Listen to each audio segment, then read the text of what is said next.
ఆయన మీద మాటలంటా ఉంటే, ఆయన్ని అనకూడని మాటలంటా ఉంటే నా గుండె కదిలించేసింది. నా కన్నీళ్ళు వచ్చినాయి, బాధ వచ్చింది.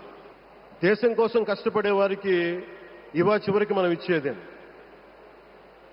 కొత్త తరానికి ఏం తెలుసు? ఆయన పడ్డ కష్టం. ఒక్క రోజు కూడా సెలవు తీసుకోలేదు మన ప్రధానమంత్రి గారు. ఈరోజు పెట్టుబడులు వస్తున్నాయి మనకి, ఒక్కరోజు కూడా సెలవు తీసుకోలేదు.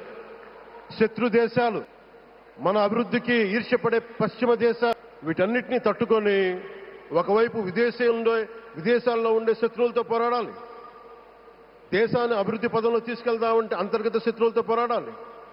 అలాంటి వ్యక్తికి మనం ఇవ్వగలిగేది కేవలం మేమున్నాం మీ వెంట, మీ మీద మాట పడితే అది మా మీద పడ్డట్టే.